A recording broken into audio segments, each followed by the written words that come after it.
ఈ రోజు మార్కెట్స్ లో స్లైట్ నెగిటివ్ గా క్లోజ్ అవ్వడం మనం చూసాం. ఇన్ఫాక్ట్ ఈ రోజు majority of the mid and small caps లో కరెక్షన్ అయితే కనిపించింది. ఎందుకు కనిపించింది అన్న రీజన్ మనం మాట్లాడుకోవాలి. రెండో పాయింట్ ఇంకోటి ఏంటి అంటే ఈ రోజు విక్స్ లో పెద్దగా మొమెంటం లేదు, బట్ కాకపోతే బ్యాంకింగ్ స్టాక్స్ లో కొంచెం డిప్ అయితే వచ్చింది. వాటి గురించి కూడా మనం మాట్లాడదాం. వీటితో పాటు ఈరోజు గోల్డ్ అండ్ సిల్వర్ లో ఫాల్ వచ్చింది. గోల్డ్ 1.3% డ్రాప్ వస్తే సిల్వర్ 2.4% కరెక్షన్ వచ్చింది. అండ్ ఆ కరెక్షన్ కూడా రావడానికి కారణం ఏంటి, ఈ డిప్ అనేది అంటే గోల్డ్ అండ్ సిల్వర్లో ఇప్పుడు వస్తున్న డిప్ అనేది ఇంకా ఎన్ని డేస్ కనిపించే ఛాన్సెస్ ఉంటాయి. ఒకవేళ కానీ మీరు గోల్డ్ కొనుక్కుందామని ట్రై చేస్తుంటే సో మేబీ ఒక ఈవెంట్ అయితే మాత్రం ఉంది. దాని గురించి నేను మీకు ఇన్ డీటెయిల్గా మళ్ళీ ఒకసారి చెప్తాను. అండ్ వాటితో పాటు కొన్ని important stocks like Hindustan Unilever ఈరోజు 5% to 6% డ్రాప్ అయింది. టాటా పవర్ కానీ టాటా కెమికల్స్ కానీ ఇలా కొన్ని ఇంపార్టెంట్ స్టాక్స్ అయితే మాత్రం హెవీగా కరెక్షన్ అవడం జరిగినాయి. ఎందుకు అవి కరెక్షన్ అయినాయి, వాటికి వ్యాలిడ్ రీజన్స్ ఉన్నాయా, అండ్ సేమ్ టైం ఇప్పుడు ప్రెసెంట్ రైట్ నో ఇక్కడ నుంచి ఫర్దర్గా స్టాక్స్లో ఒకవేళ కానీ బై చేయాలనుకుంటే కరెక్ట్ అయిన లెవెల్స్ దగ్గర ఉన్నాయా లేదా, వీటన్నిటి గురించి కూడా మనం డిస్కస్ చేద్దాం. వీటితో పాటు ఈరోజు మార్కెట్ టెక్నికల్ అనాలిసిస్ని కూడా మనం కవర్ చేద్దాం. ఎవ్రీథింగ్ కూడా నేను మీకు కవర్ చేస్తాను. బట్ మీ అందరు నేను అడిగేది ఒకటే, వీడియో చూస్తున్నప్పుడు ఏ పాయింట్ ఆఫ్ వ్యూ అయినా కానీ నేను మా టీం మీకు ఎఫర్ట్స్ పెట్టామని అనిపిస్తే డెఫినెట్గా వీడియోని లైక్ చేయండి. ఛానల్ ఇంకా సబ్స్క్రైబ్ చేసుకోకుండా వీడియో చూస్తూ ఉంటే ఛానల్ కూడా సబ్స్క్రైబ్ చేసుకోండి. ఇదే వీడియో మీ ఫ్రెండ్స్ ఆర్ మీ రిలేటివ్ షేర్ చేస్తే హెల్ప్ అవుతుంది అనుకుంటే వాళ్ళు కూడా షేర్ చేయండి. నా without any delay let's get into our daily post market video. ఈరోజు ఓవరాల్గా మార్కెట్స్ ఎలా క్లోజ్ అయినాయి అన్న దాని గురించి చూసుకుంటే నిఫ్టీ 0.04% నెగిటివ్గా క్లోజ్ అయితే సెన్సెక్స్ 0.09% నెగిటివ్గా క్లోజ్ అవడం మనం చూసాం. హౌఎవర్ బ్యాంక్ నిఫ్టీ ఈరోజు 0.58% నెగిటివ్గా మొమెంటం ఇస్తే ఫిన్ నిఫ్టీ 0.39% నెగిటివ్గా మొమెంటం ఇవ్వడం అయితే చూసాం. మిడ్ అండ్ స్మాల్ క్యాప్స్ పరంగా చూసుకుంటే mid cap 0.22, small cap 0.22% negative side move అయింది. ఈరోజు ఒక్కరోజు India week 0.77% negative side drop అవుతూ 12.56 దగ్గర అయితే మాత్రం క్లోజ్ అవ్వడం మనం చూసాం. ఓవరాల్గా చూసుకుంటే మెయిన్ ఇండైసెస్ అన్ని కూడా ఈరోజు నెగిటివ్గానే క్లోజ్ అయినాయి. కానీ మరీ బిగ్ నెగిటివ్ అయితే కాదు, కొంచెం న్యూట్రల్ విత్ నెగిటివ్ అయితే క్లోజ్ అయినాయి. ఈరోజు బ్యాంకింగ్ స్టాక్స్లో ఒకనొక టైంలో హెచ్డిఎఫ్సి బ్యాంక్లో ఐసిఐసిఐ బ్యాంక్లో కొంచెం కరెక్షన్ ఎక్కువగానే చూసాం. బట్ డే ఎండ్ అయ్యేసరికి ఒకటి 0.5 ఒకటి 1% నెగిటివ్గా వచ్చింది. బ్యాంకింగ్ స్టాక్స్లో డిక్లైన్ రావడానికి ఫస్ట్ కారణం ఏముంది, ఇది మార్నింగ్ ప్రీ మార్కెట్లోనే చెప్పాను. మళ్ళీ మార్నింగ్ ప్రీ మార్కెట్ మిస్ అయిన వాళ్ళకి ఇప్పుడు పోస్ట్ మార్కెట్లో క్లారిటీ ఇస్తున్నా. బ్యాంకింగ్ స్టాక్స్లో హెచ్డిఎఫ్సి బ్యాంక్ కరెక్షన్ అవ్వడానికి రీజన్ ఏంటంటే హెచ్డిఎఫ్సి బ్యాంక్ వాళ్ళు అయితే మాత్రం రీసెంట్గా వాళ్ళ బ్యాంక్ మీద ఇన్వెస్టిగేషన్ అయితే మాత్రం జరిగింది. ఏంటి ఇన్వెస్టిగేషన్ జరిగిందో చెప్తాను. Maharashtra state road development corporation మీద కార్పొరేషన్ వాళ్ళతో వీళ్ళు పర్సనల్గా ఇంట్రెస్ట్ రేట్స్ని ఆఫర్ చేశారని ఒక ఎలిగేషన్ వచ్చింది. ఓకే, అంటే సింపుల్ చెప్పాలంటే యూజువల్గా హెచ్డిఎఫ్సి బ్యాంక్లో మీరు డిపాజిట్ చేసినా నేను డిపాజిట్ చేసినా 5% ఇస్తున్నారు అనుకోండి. వీళ్ళు ఎంఎస్ఆర్డిసి వాళ్ళకి అంటే మహారాష్ట్ర స్టేట్ రోడ్ కార్పొరేషన్ వాళ్ళకి 6% పర్సనల్గా ఇచ్చినట్టు. బ్యాంకులకి బేసిక్గా డిపాజిట్ ఎక్కువ వచ్చింది అనుకోండి, లోన్స్ ఇచ్చుకోవడానికి బాగుంటుంది. సో దానివల్ల హెచ్డిఎఫ్సి బ్యాంక్లో ఉన్న కొంతమంది ఎంప్లాయీస్ వాళ్ళ అంటే వాళ్ళ పర్టికులర్ బ్రాంచ్కి ఎక్కువ సేల్ పెంచడం కోసం లేదా వాళ్ళ స్టేట్ బ్రాంచెస్కి ఎక్కువ పెంచడం కోసం వాళ్ళు వచ్చేసరికి అంటే ఎక్కువ డిపాజిట్స్ని పెంచడం కోసం వాళ్ళు పర్సనల్గా ఇంట్రెస్ట్ రేట్స్ని ఆఫర్ చేసి తీసుకునేటట్టు ఆ టైంలో ఎలిగేషన్ వచ్చింది. దాని మీద ఇన్వెస్టిగేషన్ వేస్తే నిజంగానే అలా చేశారని ప్రూవ్ అయింది. అయితే హెచ్డిఎఫ్సి బ్యాంక్ మేనేజ్మెంట్ అయితే దీనివల్ల ఫినాన్షియల్ ఇంపాక్ట్ ఏం జరగదు. ఇంకోటి ఏంటంటే పర్సనల్గా వీళ్ళు ఆఫర్ చేసినప్పుడు ఎటువంటి బ్రైబ్ ఇవ్వడం ఇట్లాంటివి ఏమీ చేయలేదు, అంటే లంచాలు ఇవ్వడం ఇలాంటిది ఏం చేయలేదు. బట్ కాకపోతే దీన్ని బాధ్యత వహిస్తూ హెచ్డిఎఫ్సి మేనేజ్మెంట్లో ఉన్న సిఈఓకి, ఎండీకి, సిఎఫ్ఓకి 1 lakh పెనాల్టీ వేశారు. ఏదైతే పెనాల్టీ అమౌంట్ వేశారో ఇది ప్రెసెంట్ రైట్ నో బ్యాంక్లో ఒక ఫియర్ అనేది స్టార్ట్ అయింది. ఇంకోటి ప్రైవేట్ బ్యాంక్స్లో one of the largest private బ్యాంక్లోనే ఇట్లాంటి కైండ్ ఆఫ్ మ్యానిపులేషన్ జరిగింది అని అంటే పర్సనల్గా ఇంట్రెస్ట్ రేట్స్ ఆఫర్ చేయడం ఎట్లాంటివి జరిగినాయి అంటే obviously rest of the private banks మీద చిన్న రెప్యుటేషన్ అనేది డ్యామేజ్ అవడానికి అవకాశాలు ఉంటాయి, చిన్న ఫియర్ అయినా ఉంటుంది. సో దానివల్ల హెచ్డిఎఫ్సి బ్యాంక్లో అండ్ సేమ్ టైం ఐసిఐసిఐ బ్యాంక్స్లో మనం కరెక్షన్ అయితే చూసాం. Majority of the banking sectors కూడా ఈరోజు పెద్దగా పాజిటివ్గా మూమెంటం ఇవ్వకపోవడానికి ఫస్ట్ రీజన్ అయితే మాత్రం ఇది. అందుకే ఈరోజు అన్ని ఇండెక్సెస్లో ఓన్లీ బ్యాంక్ నిఫ్టీనే 0.58% మనకి నెగిటివ్గా మూవ్ అనేది చూపెడుతుంది. దీని మీద నా ఒపీనియన్ కూడా చెప్తాను. ఇప్పుడు ఏదైతే వచ్చిందో ఇది పెద్ద హ్యూజ్ వేలో ఇంపాక్ట్ అయ్యేది కాదండి. ఓకే, వాళ్ళ ఫినాన్షియల్స్ ఏం ఇంపాక్ట్ అవ్వవు, వాళ్ళ డిపాజిట్స్ కూడా ఇంపాక్ట్ పడవు. బట్ కాకపోతే ఒక మైనర్ కన్సర్న్ అయితే ఉంటుంది. మేజర్గా ఉన్న కన్సర్న్ హెచ్డిఎఫ్సి బ్యాంక్కి దీనికన్నా ఇంకోటి ఏంటంటే సిఈఓ. కరెంట్లీ కొత్త సిఈఓని అయితే మాత్రం ఇప్పటి వరకు వాళ్ళు అపాయింట్మెంట్ చేయలేదు.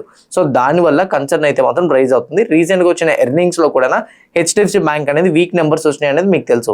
ఇవన్నీ కూడా 1 by 1 1 రావడంతో హెచ్డిఎఫ్సి బ్యాంక్ లో పెర్ఫార్మెన్స్ అట్లా ఉందన్నమాట.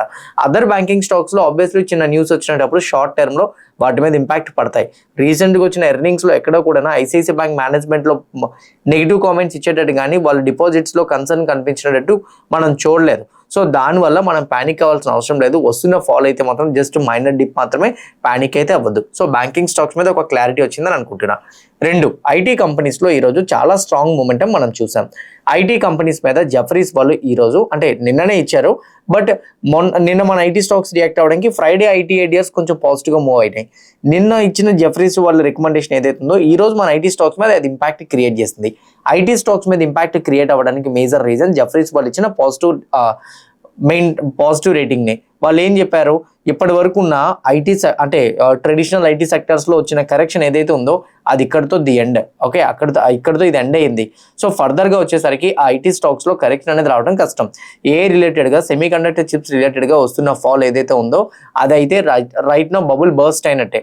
అంటే majority of the A stocks, majority of the semi conductor chip stocks హెవీగా కరెక్షన్ అవుతున్నాయి.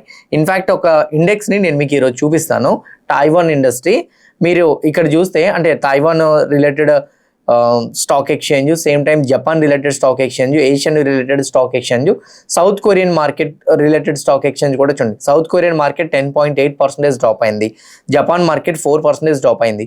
మార్నింగ్ ఏషియన్ మార్కెట్స్లో ఇంత కరెక్షన్ రావడానికి కారణం ఏంటని అన్నాను కదా, నేను చెక్ చేశాను. నేను చెక్ చేసినప్పుడు అక్కడ కనిపించింది ఏంటంటే కంప్లీట్గా టెక్ రిలేటెడ్ స్టాక్స్లో హ్యూజ్ బ్లీడ్ అవుతుందండి. ఎందుకంటే ఏ రిలేటెడ్గా చాలా వరకు వాల్యుయేషన్స్ పెరిగిపోయినాయి. సో చాలా మంది ఏ మీద ఎక్స్పెక్టేషన్స్ పెట్టుకున్నారు, హ్యూజ్ ఇన్వెస్ట్మెంట్స్ పెట్టుకున్నారు. బేసిక్గా వాళ్ళు ఎర్నింగ్స్ రిలీజ్ చేస్తున్నారు, కానీ అందరికి ఉన్నంత ఎక్స్పెక్టేషన్స్ తగ్గట్టుగా ఎర్నింగ్స్ రావట్లేదు. ఎప్పుడైతే అలా రావట్లేదో ఈ పర్టికులర్ ఇండైసెస్లో అయితే మాత్రం మేజర్గా కరెక్షన్ అయితే మాత్రం మనం చూడగలిగాం. మెయిన్ పాయింట్ వీటిలో ఇంతలాగా ఫాల్ రావడానికి అయితే మాత్రం రీజన్ అయితే అదే. సో ఇప్పుడు రైట్ నో మీకు క్లారిటీగా అర్థమైందని నేనైతే అనుకుంటున్నాను.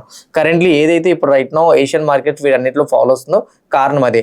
మన ఐటీ స్టాక్స్లోని ఏ రిలేటెడ్గా మన ఐటీ స్టాక్స్లో ఆ ఫాల్ కనిపించదని, ఆల్రెడీ రావాల్సినంత ఫాల్ ఆల్రెడీ వచ్చేసిందని, ఇక మీద ఫాల్ రావడానికి అయితే తక్కువ ప్రాబబిలిటీస్ ఉంటాయని స్టేట్మెంట్స్ రావడంతో మనకి వీటిలో పెద్దగా కరెక్షన్ అయితే మాత్రం కనిపించలేదు.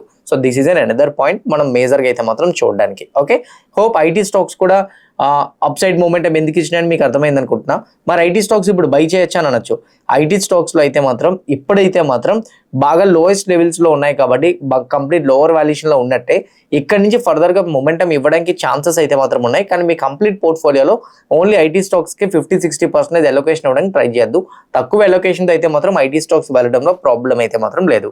సో నా బ్యాంకింగ్ స్టాక్స్కి ఒక నెగిటివ్ అప్డేట్ ఉంది, ఐటీ స్టాక్స్కి ఒక పాజిటివ్ అప్డేట్ ఉంది. రెండు అలా ఉండేటప్పుడు ఏమవుతుంది, మిక్స్డ్గా ఉండేటప్పుడు మార్కెట్స్ న్యూట్రల్గా రియాక్ట్ అవుతాయి. అదే ఈరోజు మనం రియాక్ట్ అవ్వడం చూసాం.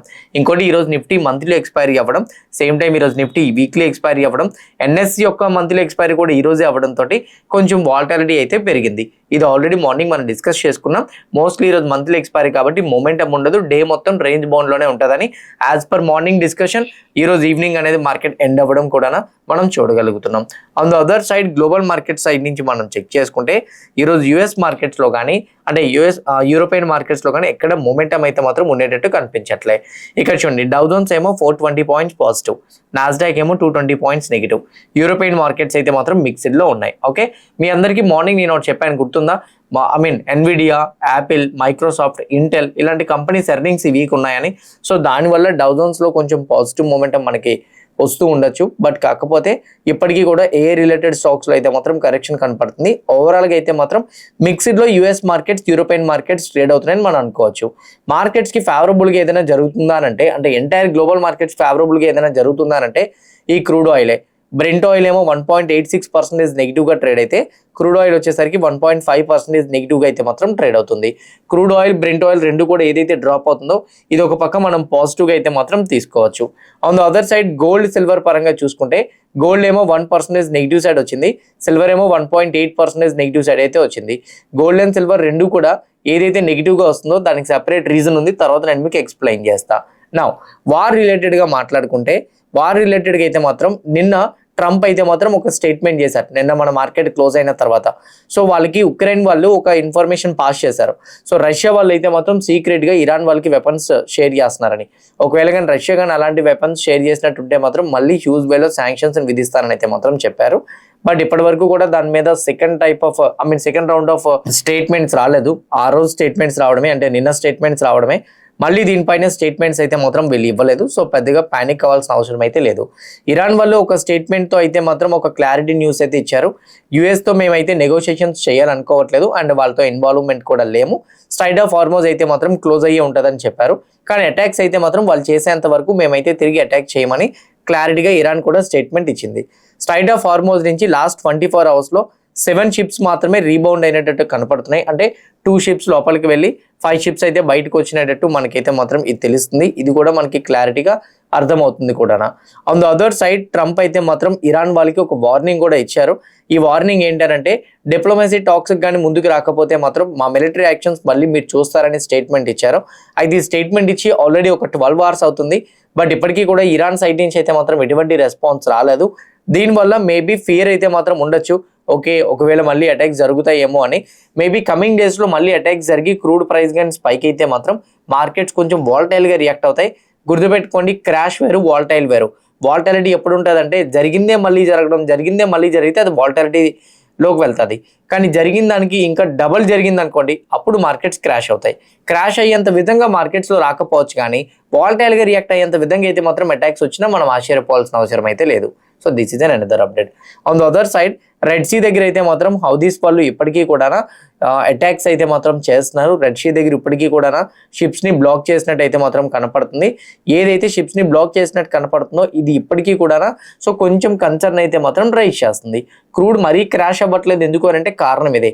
రెడ్ సీ దగ్గర కూడా బ్లాక్ అయ్యి ఉంది, స్ట్రైట్ ఆఫ్ హార్మోజ్ దగ్గర కూడా బ్లాక్ అయ్యి ఉంది. అటాక్స్ జరగట్లేదు కానీ బ్లాక్ అయ్యి ఉన్నాయి. ఎప్పటికీ కూడా ఏ షిప్స్ కూడా ఇంపోర్ట్ ఎక్స్పోర్ట్ జరగట్లేదు. అందువల్ల ఇప్పుడు ప్రెసెంట్ రైట్నో మనం కొంచెం వాలటైల్గా ఉంటుంది అని మనం అనుకోవడానికి. నా ద మోస్ట్ ఇంపార్టెంట్ పాయింట్ ఇప్పుడే మనం డిస్కస్ చేసుకోవాల్సిన పాయింట్ అదేంటంటే రేపు నైట్ ఇక్కడ మీరు క్లియర్గా చూడండి, వెన్స్డే నైట్ 11:30కి చూడండి యుఎస్ యొక్క ఫెడ్ ఇంట్రెస్ట్ రేట్ డెసిషన్ అయితే మాత్రం ఉంది. ఇగోండి రేపు నైట్ 24 గంటల్లో బిగ్ ఈవెంట్ అని చెప్తుంది కూడా ఇదే. రేపు మన మార్కెట్స్లో ప్రిపేర్ అయ్యి ఉండండి. రేపు మన మార్కెట్స్లో సెకండ్ హాఫ్లో అయితే మాత్రం హ్యూజ్ వాలటాలిటీ కనపడుతుంది. This is the first point. Second point వచ్చేసరికి రేపు మన మార్కెట్లో పాజిటివ్ సైడ్ వచ్చినా నెగిటివ్ సైడ్ వచ్చినా కానీ మార్కెట్లో పొజిషన్స్ని క్యారీ ఫార్వర్డ్ చేయడానికి అయితే మాత్రం మాక్సిమం చూడొద్దు. ఎందుకంటున్నానంటే రేపు నేను మేబీ అవైలబుల్గా లేకపోవచ్చు, అందుకు ముందే చెప్పేస్తున్నా. So this the second point you have to understand. Third point మీరు అర్థం చేసుకోవాల్సింది గోల్డ్ అండ్ సిల్వర్కి ఇది చాలా బిగ్ అప్డేట్. ఎందుకు గోల్డ్ అండ్ సిల్వర్కి బిగ్ అప్డేట్ అని చెప్తున్నానంటే బేసిక్గా ఫెడ్ ఇంట్రెస్ట్ రేట్ డెసిషన్స్లో ఇంట్రెస్ట్ రేట్స్ని హైక్ చేస్తానని చెప్పాడని అనుకోండి. Let's say example, interest rates నేను ఇక మీద పెంచుతానని అన్నాను అనుకోండి, అందరూ కూడా బాండ్ డీల్స్లో ఇన్వెస్ట్మెంట్ చేస్తారు. యూఎస్ 10 years బాండ్ డీల్లోని, యూఎస్ 3 years బాండ్ డీల్స్లో ఇన్వెస్ట్మెంట్ చేస్తారు. వడ్డీ రేట్లు ఎక్కడ ఎక్కువ వస్తాయో, సేమ్ టైం ఎక్కడ ఎక్కువ రిటర్న్ వస్తుందో అక్కడే ఇన్వెస్టర్స్ ఎప్పుడైనా ఇన్వెస్ట్మెంట్ చేయడానికి ట్రై చేస్తారు. తక్కువ వడ్డీ రేట్లు అనుకోండి, బాండ్స్లో ఇన్వెస్ట్మెంట్ చేయకుండా గోల్డ్లో ఇన్వెస్ట్మెంట్ చేస్తారు, లేదా స్టాక్ మార్కెట్లో ఇన్వెస్ట్మెంట్ చేస్తారు. స్టాక్ మార్కెట్ ఇప్పుడు ప్రెసెంట్ రైట్నో ఈ వార్ సిచ్యువేషన్స్ వల్ల వాలటైల్గా ఉన్నాయి. మరి ఎక్కడ ఇన్వెస్ట్మెంట్ చేయాలి? అయితే బాండ్లో లేకపోతే గోల్డ్లో ఇన్వెస్ట్మెంట్ చేయాలి అంటే డబ్బులు ఉండాలి అని అంటే తక్కువ వడ్డీ రేట్లకి అయితే మాత్రం లోన్స్ రావాలి. బట్ ఇప్పుడు సెంట్రల్ బ్యాంక్స్ ఇంట్రెస్ట్ రేట్స్ని పెంచేస్తే ఏం జరుగుతుంది? ఆటోమేటిక్గా సో డబ్బులన్నీ కూడా బాండ్స్లో పెడతారు. ఉన్న డబ్బులు ఏవైతే ఉన్నాయో అవి కూడా బాండ్స్లో పెడతారు. గోల్డ్ ఎవరు కొనరు, గోల్డ్కి డిమాండ్ ఉండదు కాబట్టి పడిపోతుంది. గోల్డ్ సిల్వర్ ఈరోజు పడడానికి కారణం అదే. గోల్డ్ సిల్వర్ ఎందుకు పడుతుంది అనే క్వశ్చన్ మీకు థంబ్నెయిల్ మీద నేను ఇచ్చాను.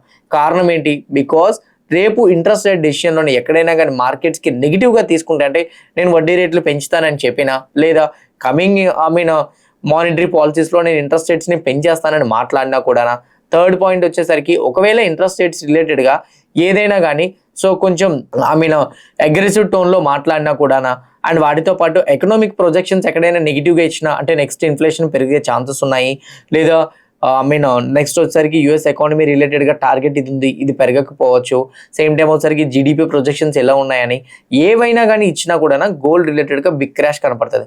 ఆ ఫియర్ ముందుగానే గోల్డ్ అండ్ సిల్వర్లో కనపడుతుంది. అందుకే గోల్డ్ అండ్ సిల్వర్లో మనం ఫాలో అయితే చూస్తున్నాం.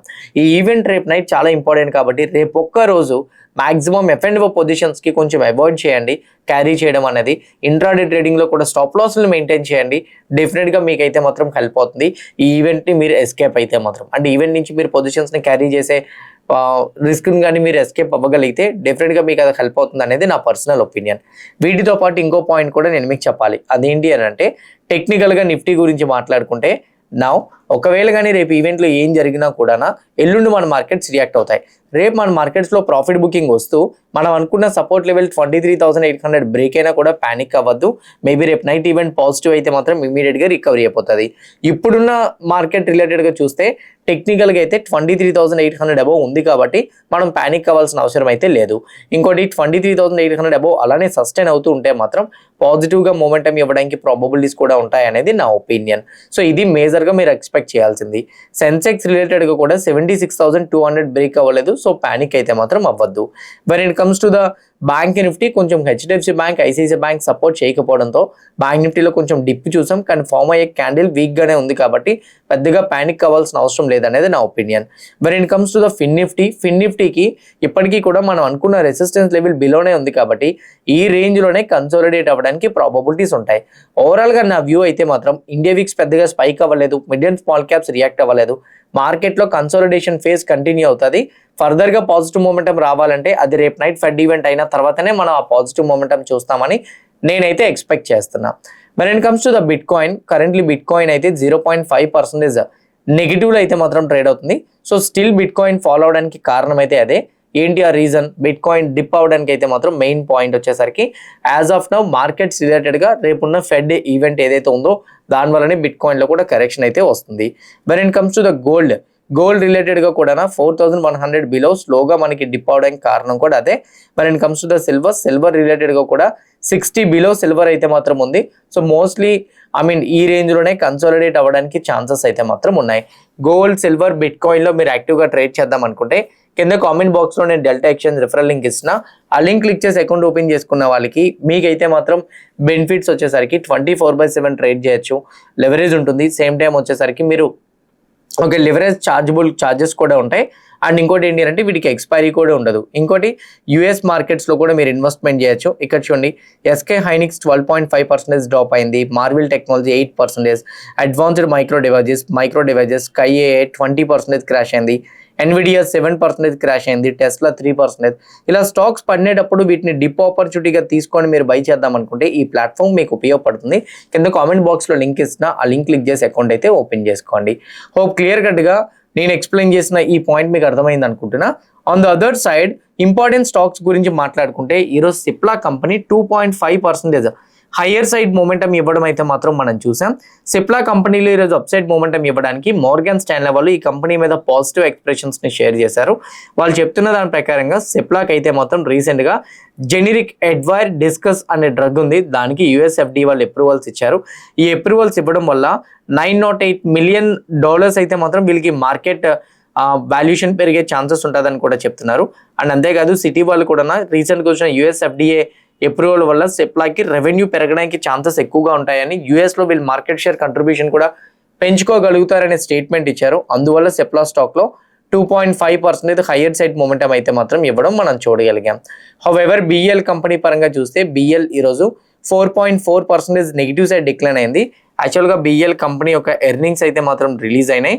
బిఎల్ కంపెనీ ఎర్నింగ్స్ చెక్ చేసుకుంటే ఇక్కడ చూడండి లాస్ట్ టైంతో కంపేర్ చేసుకుంటే ఈసారి టాప్ లైన్ అయితే మాత్రం బాగానే ఇంప్రూవ్మెంట్ అయింది. కానీ ఆపరేటింగ్ ప్రాఫిట్ మార్జిన్ 28% నుంచి 25% డిక్లైన్ అయింది. 969 crore నుంచి అయితే మాత్రం 1055. ఈవెన్ బాటమ్ లైన్ కూడా ఇంప్రూవ్ అయింది. కానీ క్వార్టర్లో కంటిన్యూస్గా డిక్లైన్ కనిపించింది. సో ఆల్మోస్ట్ ఒక 50% డ్రాప్ అయిపోయింది రెవెన్యూ క్వార్టర్లో. అందువల్ల మనకి బిఎల్ కంపెనీలో డ్రాప్ అయితే మాత్రం చూడగలిగాం. On the other side Tata power కంపెనీలో కూడా ఈరోజు మనం డిక్లైన్ చూసాం. టాటా పవర్ ఎర్నింగ్స్ అయితే మాత్రం రిలీజ్ అయినాయి. టాటా పవర్ ఎర్నింగ్స్ రిలేటెడ్గా చెక్ చేసుకుంటే వాళ్ళ ఎర్నింగ్స్ చూడండి లాస్ట్ టైం 18,000 crores వస్తే ఈసారి 19,000 crores వచ్చింది. టాప్ లైన్ ఇంప్రూవ్ అయింది కానీ మరీ ఎక్కువ అయితే కాదు. ఆపరేటింగ్ ప్రాఫిట్ మార్జిన్ 20నే మెయింటైన్ చేస్తున్నారు. బాటమ్ లైన్ ఏమో 1262 crore నుంచి 1401 crore. క్వార్టర్ అండ్ క్వార్టర్లో అయితే మాత్రం పెద్దగా ఇంప్రూవ్మెంట్ రాలేదు, కేవలం న్యూట్రల్ గానే వచ్చింది. సో దాంతోపాటు టాటా పవర్ మేనేజ్మెంట్ గైడెన్స్ కూడా నేను చూశాను, అంత పాజిటివ్గా రాలేదు.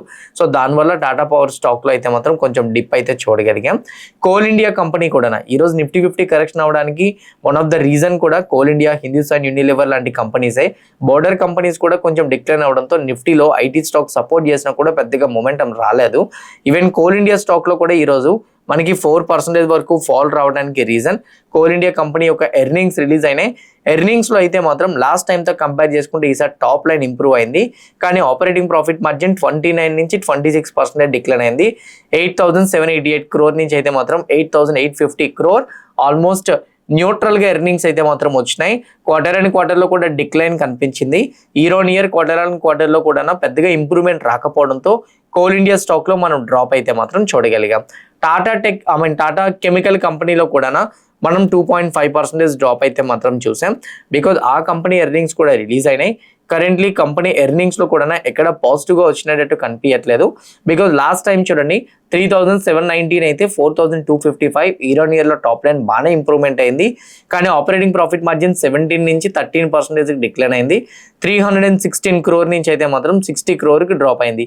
హెవీగా ప్రాఫిట్ అయితే మాత్రం డిక్లేర్ అయింది. అందువల్ల టాటా కెమికల్ కంపెనీలో కూడా మనం డౌన్ సైడ్ మొమెంటం అయితే చూడగలిగాం. తేజస్ నెట్వర్క్ కంపెనీలో కూడా ఈరోజు డ్రాప్ చూసాం.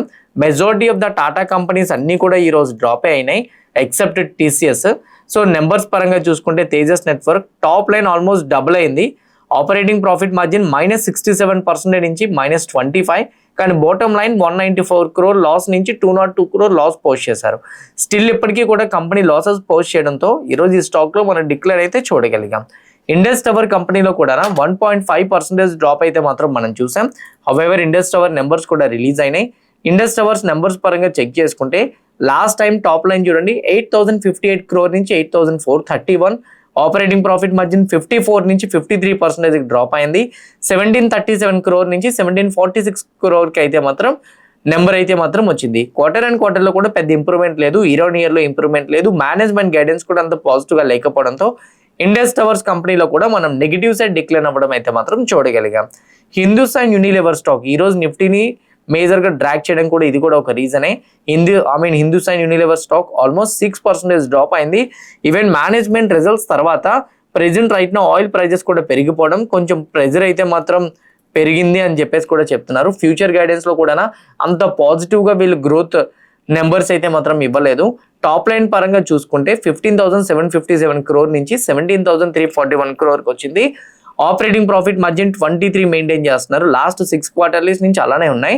బాటమ్ లైన్ లో 2,768 crore నుంచి 2,680 crore కి అయితే వచ్చింది. మేనేజ్మెంట్ గైడెన్స్ లో కూడా ఇన్ఫ్లేషన్ ప్రెజర్ అయితే మాత్రం ఆయిల్ ఇన్ఫ్లేషన్ ప్రెజర్ కొంచెం మార్కెట్ మీద పడిందని, ఫర్దర్ నెక్స్ట్ క్వార్టర్లీ కూడా న్యూట్రల్ మూమెంటం రిజల్ట్స్ చూస్తామనే స్టేట్మెంట్స్ చేయడంతో స్టాక్ లో పెద్దగా ఇంప్రూవ్మెంట్ అయితే మాత్రం కనిపించలేదు.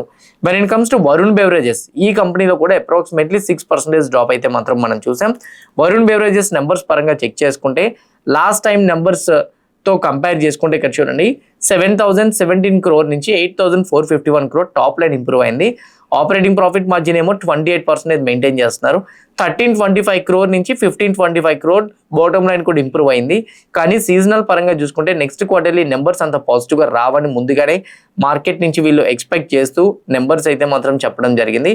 అంతేకాదు కంపెనీ రిలేటెడ్ గా మేనేజ్మెంట్ గైడెన్స్ లో కూడా పాజిటివ్ గా టార్గెట్స్ అయితే మాత్రం కమింగ్ గా ఇవ్వకపోవడంతో ఈ స్టాక్ లో డిక్లైన్ అయితే మాత్రం మనం చూడగలిగాం. సుజలాన్ ఎనర్జీ కంపెనీలో ఈరోజు ఆల్మోస్ట్ 10% డ్రాప్ అయితే కనిపించింది. సుజలాన్ ఎనర్జీ కంపెనీ యొక్క ఎర్నింగ్స్ కూడా రిలీజ్ అయినాయి. సుజలాన్ ఎనర్జీ నెంబర్స్ లో అయితే మాత్రం ఎక్స్పెక్టేషన్స్ నెంబర్స్ ని బీట్ చేసి రాలేనట్టు అయితే మాత్రం కనపడుతుంది. బికాస్ టాప్ లైన్ చూడండి 3,132 నుంచి 3,829 crore టాప్ లైన్ ఇంప్రూవ్ అయింది. కానీ ఆపరేటింగ్ ప్రాఫిట్ మార్జిన్ 19 crore నుంచి 16 crore కి డిక్లైన్ అయితే 324 crore నుంచి 305 crores కి అయితే మాత్రం డ్రాప్ వచ్చింది. Even in fact bottom line 1114 crore నుంచి 305 కూడా డ్రాప్ అయింది. పెద్దగా నెంబర్స్ వీళ్ళు ఇంప్రూవ్ అయ్యి రాకపోవడంతో ఈరోజు ఈ స్టాక్ లో 10% డ్రాప్ అయితే చూసాం. యూనియన్ బ్యాంక్ కంపెనీలో కూడా ఆల్మోస్ట్ 2% డ్రాప్ అయితే మాత్రం వచ్చింది. యూనియన్ బ్యాంక్ నెంబర్స్ పరంగా చెక్ చేసుకుంటే చూడండి లాస్ట్ టైం నెంబర్స్ పరంగా చెక్ చేసుకుంటే లాస్ట్ టైం చూడండి ఆల్మోస్ట్ 27,099 అయితే ఈసారి 27,427. Operating profit margin and financial margin 1% నుంచి 7% వెళ్తే బాటమ్ లైన్ 4,428 నుంచి అయితే మాత్రం నెంబర్స్ వచ్చేసరికి 5,626కి అయితే మాత్రం వచ్చింది. ఎసెట్ క్వాలిటీ పెద్దగా ఇంప్రూవ్మెంట్ అయితే మాత్రం అవ్వలేదు. సో దానివల్ల స్టాక్లో మైనర్ కరెక్షన్ అయితే మాత్రం చూడగలిగాం. ఇవి మేజర్గా ఉన్న అప్డేట్స్ అయితే హోప్ క్లియర్ కట్గా నేను ఎక్స్ప్లెయిన్ చేసిన అప్డేట్స్ ఇచ్చిన అనాలిసిస్ కనెక్ట్ చేసిన డాట్స్ మీకు హెల్ప్ అయినాయి అనుకుంటున్నా. ఎవ్రీథింగ్ హెల్ప్ అయితే వీడియోని లైక్ చేయండి. ఛానల్ ఇంకా సబ్స్క్రైబ్ చేసుకోకుండా వీడియో చూస్తూ ఉంటే ఛానల్ కూడా సబ్స్క్రైబ్ చేసుకోండి. ఇదే వీడియో మీ ఫ్రెండ్స్ ఆర్ మీ రిలేటివ్ షేర్ చేస్తే హెల్ప్ అవుతుంది అనుకుంటే వాళ్ళకి కూడా షేర్ చేయండి. See you all tomorrow morning at 8 AM in pre-market analysis. Bye bye.